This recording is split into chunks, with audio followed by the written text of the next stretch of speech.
Recently, Mark Zuckerberg went on the Joe Rogan podcast and said that he was getting phone calls from the Biden administration screaming and cursing at him, and that they were effectively pressured into censoring information. One of these stories in particular, Mark Zuckerberg said that the feds went to him and said, there will be information on Hunter Biden. This will be Russian disinformation. Knowing that they were pressuring and screaming at them, Facebook ultimately removed this story, which according to a few pollsters, they believe, did swing the election by a few, or swing public opinion on Trump by a few points. I'm curious your guys' thoughts on that story. I was just to say, if there's like any evidence that the Biden administration threatened Facebook to like censor disinformation, that's fucked up, and I would condemn that wholeheartedly, 100%. But so number one, I think Zuckerberg was asked about this by, was it Rogan? It was like, do you have any like, evidence of that or any recordings? He was like, no, unfortunately. And to me, the other thing I really want to emphasize here, every administration, including Trump's, engaged with social media to like the intelligence agencies to like say, hey, this might be a potential terroristic threat. This might be a violation of national security. This might violate your own TOS, number one. And number two, I recall during the Twitter Files congressional hearing, we found out that even on petty shit, that the Trump administration reached out to Twitter to ask them to remove a tweet by Chrissy Teigen, John Legend's wife, because she called him a pussy ass bitch. Like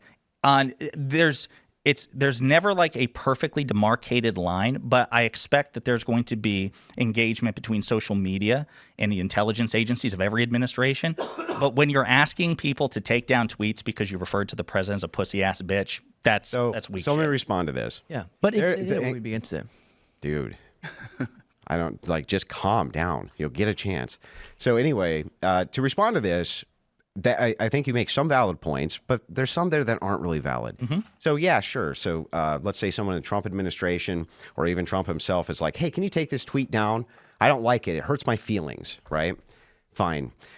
You can condemn it. You can say, it's an abuse of power or something like this. Seems like a kind of vague abuse of power. But there's a distinction when Facebook is being contacted by the Biden administration to tell them to censor all anti-COVID vaccination information, period. To take those things down, to throw people off who are disseminating this information, this and that. He says, this is now narrative building. This is, I want you, this giant, enormous media outlet, to build the narrative that my administration wants. And I'm going to use the coercive power of my office to do it.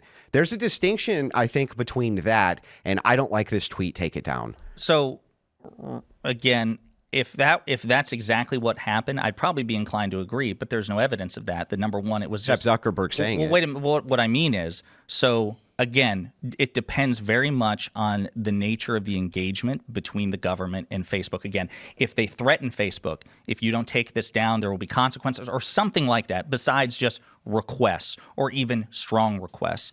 There's also a public health emergency at issue here. So even if you disagree with what the federal government under Donald Trump, by the way, because a lot of this happened in 2020, and under the Biden administration, if you disagree with why they were pressuring it, to me, because that line is not perfectly demarcated, it's more understandable why the federal government would be urging social media companies to crack down on disinformation they believe will kill people. Well, just let me finish. As opposed to the president of the United States, the most powerful man in the world, pressuring a social media company because a celebrity insulted him. That is indefensibly stupid. Okay, first of all, there's far less.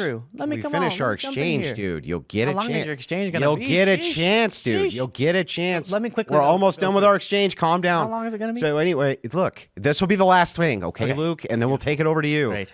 Anyway, this is called rational discussion. I know it's hard for you, but anyway, I think it's fine. I think it's fine to make the criticism. I don't want the president to call and ask to take down a tweet. Fine.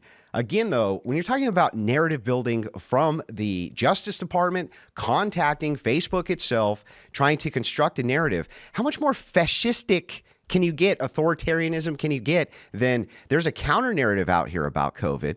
There's a counter narrative here about some of the therapeutics. And by the way, Zuckerberg has since said some of the things that they were saying on the counter side were true. And they were asking us to take these things down. And we complied. And it's like, that's pretty fascistic. That's pretty authoritarian. Let me throw in one thing before we jump to Luke. I actually personally don't care for either story, COVID vaccine stuff. It's big, I get it. And targeting someone because they're personally mean to you is actually kind of worrying. The more concerning thing to me that often is missed was the censorship of Eric Charamella, which just by saying that name, YouTube might delete the stream. Don't say it then. Shit, this is why I came all this way. Let's do it. I think the Just point, say Eric C. Yeah. We'll send you the broadcast. Oh. point needs to be made. When an employee of the CIA, I believe it was an employee, but when someone working with the CIA released information that resulted in the impeachment of Donald Trump, and the Real Clear Investigations released the report that the individual had been identified by as Eric Charamella, every major social media platform, I think Twitter did not do this at the time, would censor any information with that name without warning, without a strike, just simply remove it. So I think when we look at the censorship of big tech, we can talk about public information like COVID vaccines. It is particularly worrying to me that Facebook, in all of this, especially with this story, they had a portal made for the feds to report quote unquote misinformation. We're actively censoring stories of deep political merit, and they still have never accounted for it nor answered for it. Yeah, so let me And jump in. Zuckerberg says he Let me was jump in on this. coerced. Let me jump in. He said he I'm felt out, Andrew. coerced. So as Josiah and I mentioned, we're not really interested in being blindly partisan as some folks are. And so if you have an example of the Biden administration crossing a line, we'll just denounce it.